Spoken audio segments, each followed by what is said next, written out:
Bien, la clase entonces de hoy día va a tratar los conceptos de la orientación a objetos, por lo tanto vamos a ver cuál es la importancia de una clase dentro de la programación, cómo se crea un objeto, cómo se ingresan parámetros por teclado en un objeto, y vamos a hacer una prueba simple, vamos a simular que vamos a crear un automóvil. En la clase de análisis y diseño estamos viendo que la programación orientada a objetos tiene varias características particulares, ¿cierto? Nos encontrábamos con la herencia, con el polimorfismo, ¿cierto? ¿Con qué más? Con la encapsulación. ¿Qué es una clase? ¿Quién me puede recordar? ¿Quién puede aportar algo? ¿Qué significa clase? ¿Para qué es una clase? ¿Cómo? Correcto, un molde. Una clase vendría a ser el molde de qué cosa? De los objetos. ¿Se acuerdan que hicimos una comparativa que una clase vendría a ser como el molde de galletas? De un molde de galletas yo podía sacar varias galletas. De una clase yo puedo sacar varios objetos. Por lo tanto, si yo digo que una clase, por ejemplo, la clase alumno, va a tener root, nombre y apellido, cualquier objeto que crea a partir de esa clase se va a crear con root, nombre y apellido.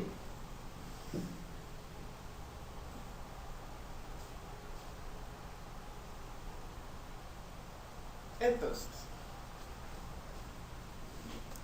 vamos a crear una clase que va a representar el molde de un automóvil. Vamos a tener marca, modelo y precio. Por lo tanto, todos los automóviles que creemos a partir de esa clase se van a crear con esos tres atributos. ¿Estamos? Por lo tanto, vamos a crear un proyecto nuevo.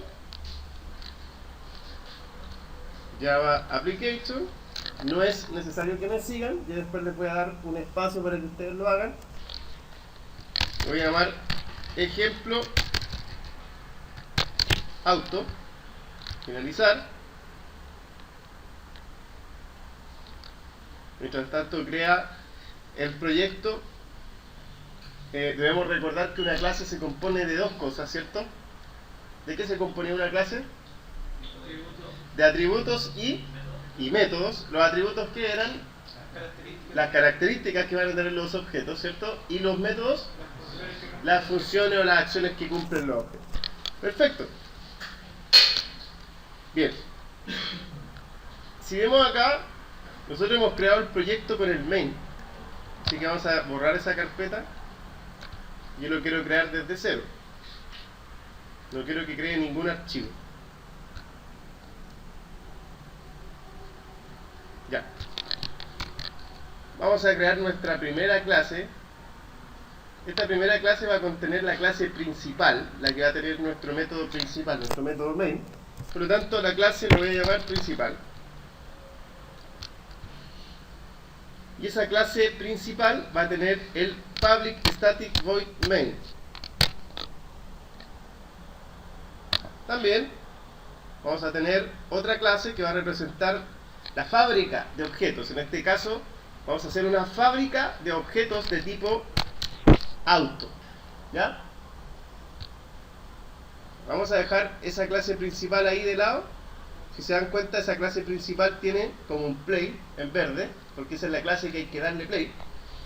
Pero esa clase solamente va a tener la estructura de nuestro objeto. Por lo tanto, le vamos a decir, como atributo, le vamos a decir que va a tener marca, le vamos a decir también que va a tener modelo y vamos a decir también que va a tener precio. Ya. Lo que hicimos recién fue definir la estructura en atributos. Vamos a definir ahora los métodos en común, que van a tener todos los objetos auto.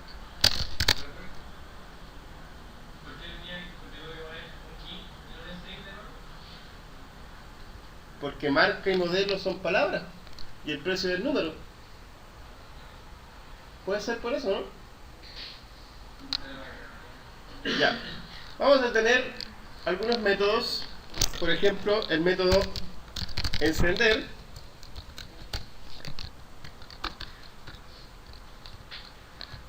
Método encender. Vamos a tener el método también apagar. también vamos a tener el método acelerar y vamos a tener también el método frenar. Ya, vamos a escribir un mensaje cortito dentro de encender. Vamos a escribir system.out.println.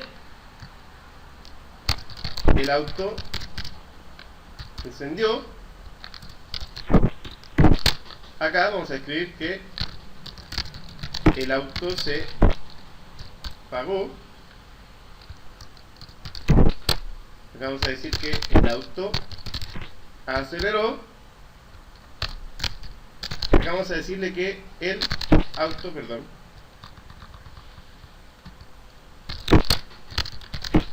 el auto frenó. Ya. Lo que hicimos ahí fue hacer entonces nuestro molde de objetos de tipo auto. Que por lo demás, objeto también tiene un sinónimo. Si ustedes ven en la literatura de Java, en los libros de Java, seguramente no le van a decir objeto, a lo mejor le van a decir instancia, que es exactamente lo mismo. Vamos a ir entonces a la clase principal y vamos a crear nuestro primer objeto. ¿Cómo se crean los objetos? Tenemos que invocar a la clase, que viene a ser nuestra estructura inicial del objeto, por lo tanto vamos a invocar a la clase auto y le vamos a dar un nombre a ese objeto, que ustedes lo escogen. Por ejemplo, le voy a llamar A1 es igual, y mediante la palabra reservada new, le digo que quiero que ese objeto se quede en memoria. Obviamente en la memoria de nuestros computadores. Sin ese operador new, no se puede crear el objeto en memoria. ¿Y qué es lo que tengo que llamar? Tengo que llamar al constructor de la clase. Que el constructor de la clase vendría a ser ese mismo método, con el mismo nombre de la clase. Ahora, si ustedes se fijan en la clase auto, no hay ningún método que se llame auto. Solamente tenemos encender, apagar, acelerar, frenar. Ahora, ¿de dónde entonces sacamos esa invocación a ese método que no existe? Ya, cuando ustedes no generan ningún método constructor dentro de una clase, automáticamente Java asume que hay un constructor vacío.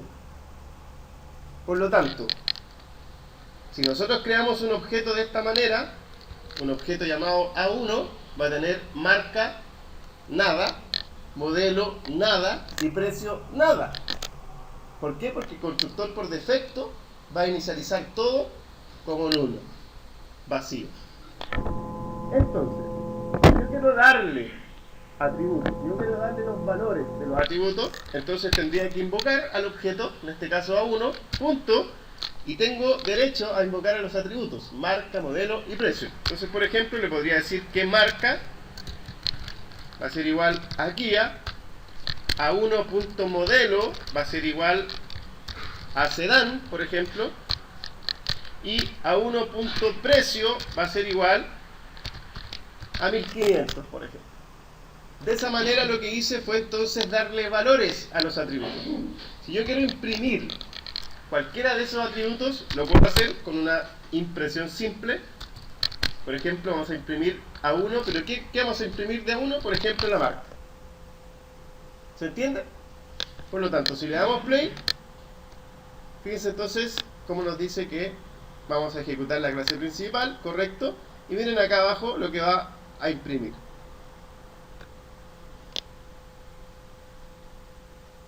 Si se dan cuenta, imprimió Kia. Ahora, ¿por qué imprimió Kia?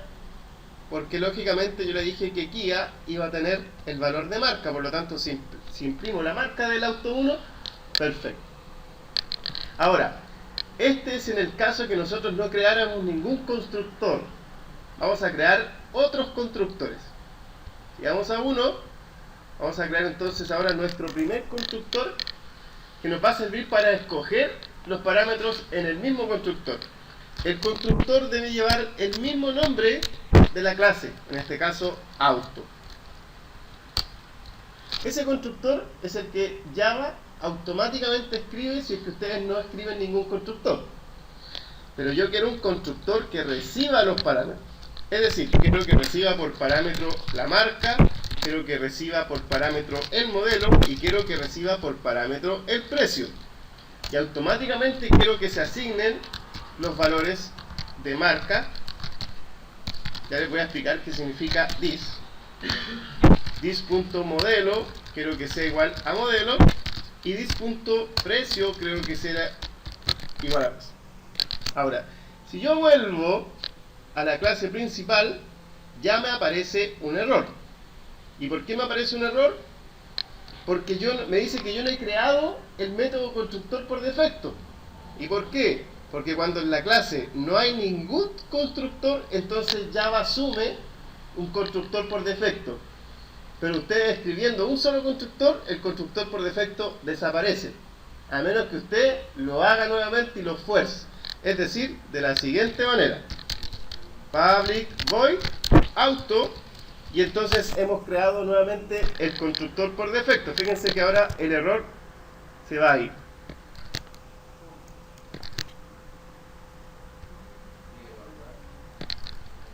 Perdón, ahí. ¿Se dan cuenta? O sea, si yo no escribo ningún constructor, ese constructor por defecto es como si estuviera escrito siempre. Pero nosotros escribiendo un solo constructor, ya ese constructor por defecto desaparece y por lo tanto lo tengo que volver a escribir. Ahora miren lo que voy a hacer. En ese constructor por defecto voy a inicializar los automóviles a una manera que el programador estime conveniente. Por ejemplo, le vamos a decir que la marca va a ser igual a Hyundai,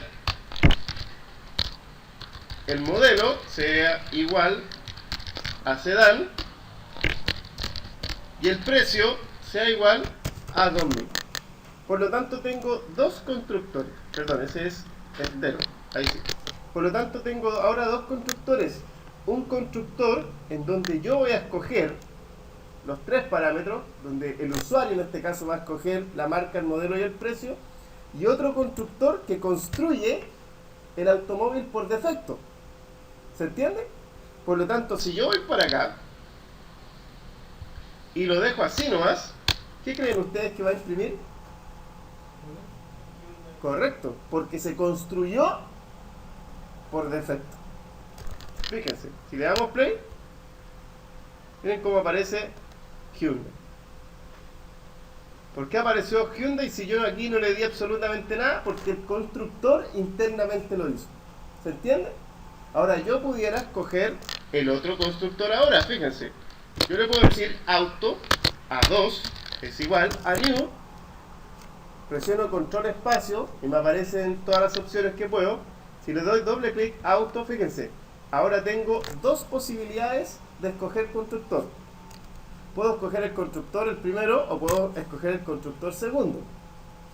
Si elijo el segundo, tengo que enviarle los parámetros en forma obligatoria. Es decir, yo le puedo decir aquí que sea un Kia. En el modelo le puedo decir que sea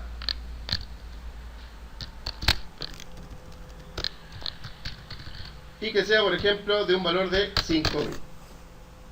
¿Se dan cuenta? Ahí yo lo que hice fue escoger un constructor que recibía por parámetros los valores.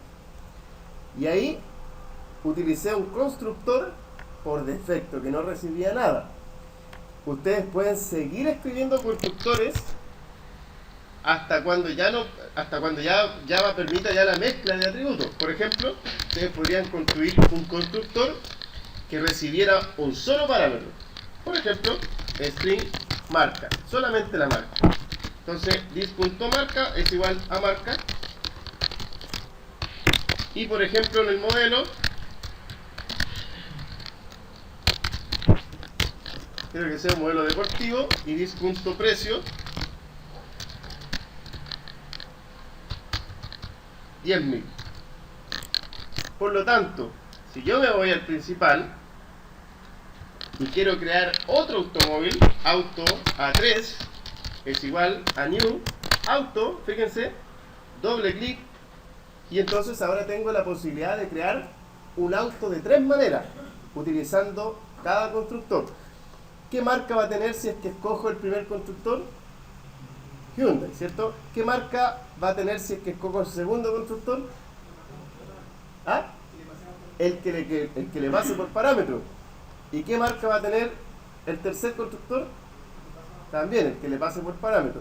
¿Qué color va a tener el segundo? Perdón, ¿qué modelo va a tener el segundo? Modelo deportivo. Fíjense, el segundo constructor, el que recibe solamente un parámetro, automáticamente crea un auto deportivo. O sea, lo único que yo escojo de este automóvil es la marca. Ya. Acá hay una clave. En este constructor nosotros recibimos un parámetro que vendría a ser marca. Esa variable en este caso es igual el nombre del atributo. ¿Se dan cuenta que son iguales? Pero se escriben igual, no son iguales.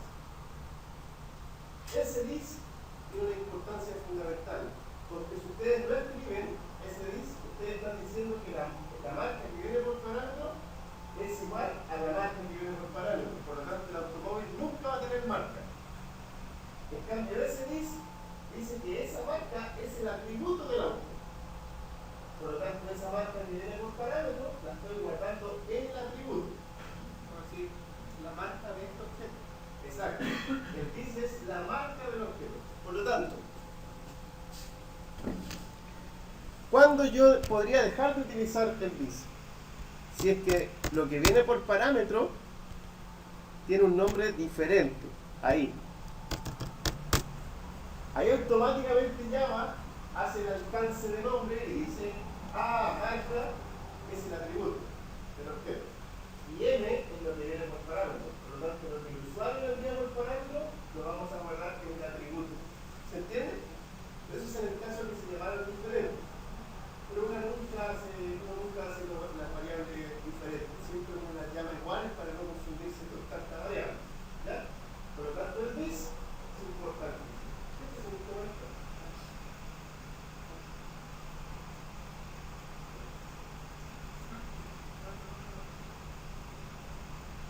¿Ya? ¿Se entiende el dis? ¿Para qué sirve? ¿Seguros? Ya. Perfecto. Por lo tanto, vamos a escribir el dis.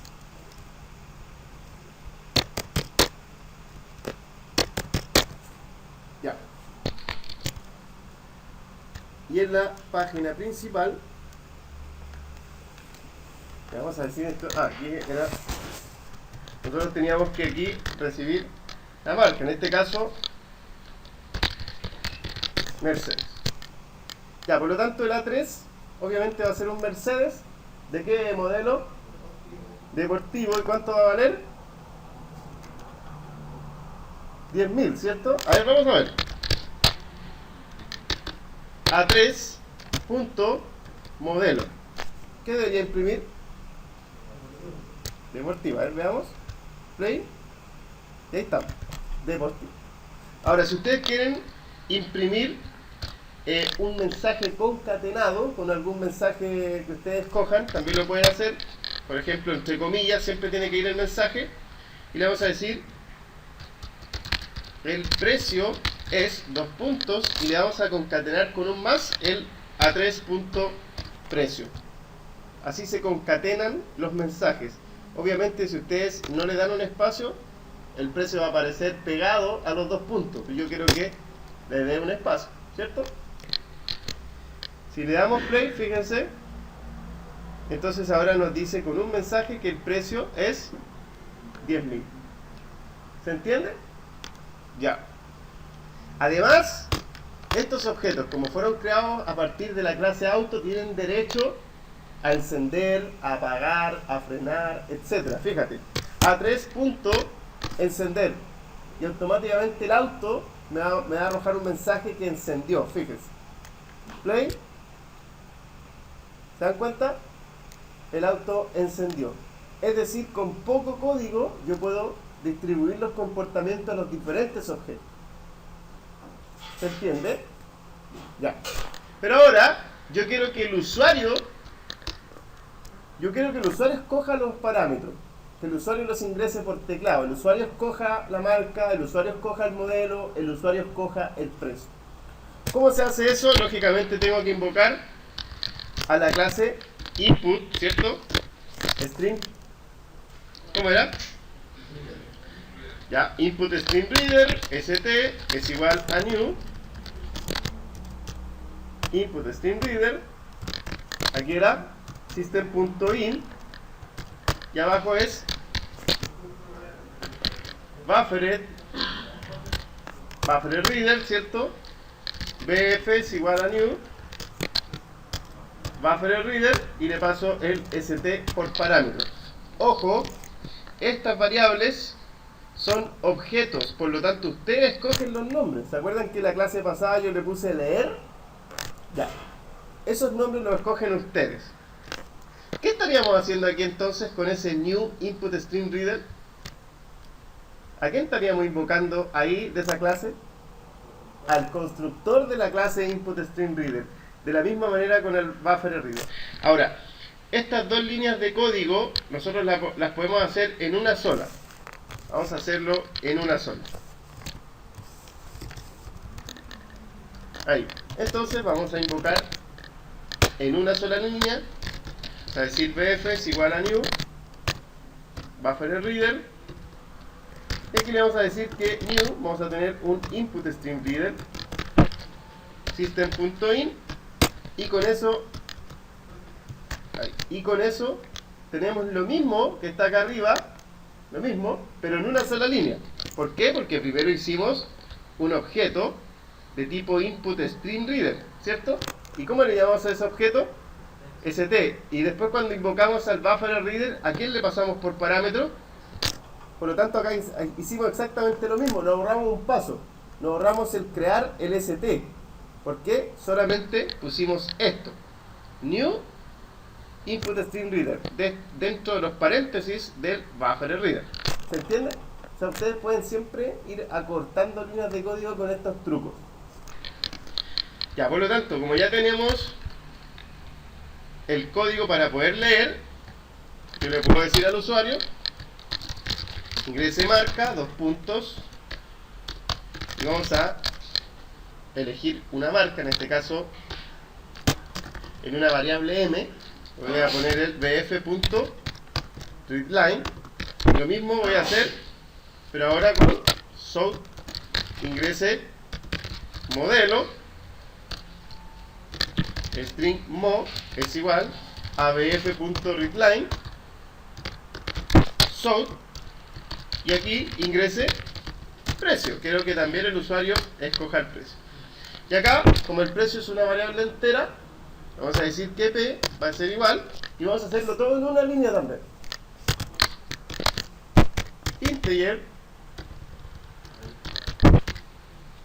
integer.parseInt paréntesis y dentro de los paréntesis vamos a escribir el bf.readline. Por lo tanto, ¿qué es lo que hicimos? Leímos la variable, la parseamos y la dejamos almacenada en una variable de tipo entera. Por lo tanto, de nuevo, dos líneas de código la he resumido a una. Todos esos errores que me aparecen ahí es porque falta acá al lado el throw else. Y si se dan cuenta ya se fueron los errores. ¿Ya? Ahora lo que hice aquí fue guardar en las variables lo que el usuario escribió, ¿cierto? Ahora tengo que crear un objeto. Entonces por lo tanto vamos a crear un objeto A4. Es igual a new auto y vamos a enviarle los parámetros. ¿Cuál es el constructor que debiéramos utilizar aquí? ¿Cuál es el constructor? Tenemos tres constructores, uno que recibe 3 parámetros, otro que recibe 1 y otro que no recibe ninguno. El que recibe 3. Y se lo enviamos en forma ordenada. Primero era la marca, coma, después era el modelo y luego era el precio. Y listo, hemos creado un objeto llamado A4. Por lo tanto, ahora podemos imprimir las cosas que queramos. Por ejemplo, vamos aquí a imprimir un mensaje, el auto creado tiene la marca, dos puntos, y le vamos a concatenar el A4.marca. Por lo tanto, fíjense, vamos a darle play. Y fíjense cómo ya me dice, ingrese la marca. ¿Se ve? Ya, vamos a ingresar la marca. Por ejemplo, un jack. El modelo, un hat. ¿Es hat o hash? Ya, no importa. Da lo mismo. Y el precio, por ejemplo, vamos a decir que vale unos $200. Enter. Y fíjense entonces cómo me dice que el auto creado tiene la marca jack. Es decir, lo que el usuario ingresó por teclado. ¿Se entiende? Lógicamente ustedes pueden después encender, apagar el auto, fíjense. A4 punto, encender. Y después de que encienda, A4 punto, acelerar. Después que acelere, A4 punto, frenar. Y después A4 punto, apagar. Entonces pueden hacer todas las operaciones. Por el momento no les he enseñado lógica. Por lo tanto, si es que yo enciendo el auto 2 veces, va a encender 2 veces. Por eso no nada que ver. Ya, la idea es que nosotros podamos llegar a algo tan inteligente como, por ejemplo, una mascota virtual, donde usted va a poder hacerla vivir, va a poder darle comida, hacerla morir, etc. Vamos a llegar a ese nivel, y yo creo que pronto, a lo mejor en la próxima semana. Si nosotros le damos play, fíjense, queda ahí esperando, ¿cierto? Para que yo le ingrese la marca, por ejemplo, Hyundai, modelo, sedán, precio 2000. Ya, y obviamente ahí me dice que la marca escogida por el usuario fue Hyundai, y luego el auto encendió, aceleró, frenó y el auto se apagó. Si yo vuelvo a escribir auto.apagar, ¿tiene sentido eso, no? No, pues ¿cómo vamos a apagarlo 2 veces? Sin embargo, aquí le vamos a poner que la marca es A, el modelo es A, el precio es 1. Entonces miren lo que me dice, 2 veces imprime el mismo mensaje, el auto se apagó, el auto se apagó, ¿ya? Pero por el momento me basta con que ustedes puedan hacer una clase, como la que hicimos recién, y el usuario tenga la posibilidad de escoger los parámetros, ¿ya? Yo lo hice con 3 parámetros, ustedes lo van a hacer mucho mejor que yo, van a escoger más atributos, más métodos, lo van a hacer mucho más real. ¿Alguien tiene alguna duda? Dígame. ¿Qué gracia tiene el conductor por defecto sin nuestro método, o atributo? ¿Uno puede acceder ahí? Lo que pasa es que el constructor por defecto, que vendría a ser ¿cierto? El constructor por defecto se utiliza cuando tú no quieres pasarle por parámetros los atributos, cuando tú quieres que el objeto se cree en forma automática. Y si es necesario, por ejemplo, para el tema de las bases de datos, no necesitamos pasarle nada a parámetros. Basta con crear el objeto de conexión a una base de datos y listo. Eso internamente hace la conexión a la base de datos, etc. ¿Alguien tiene alguna otra pregunta? Bien. Con eso entonces culminamos la clase de hoy y ustedes tienen que obviamente hacer el mismo ejercicio ahora que les expliqué, háganlo ustedes pero mucho más completo.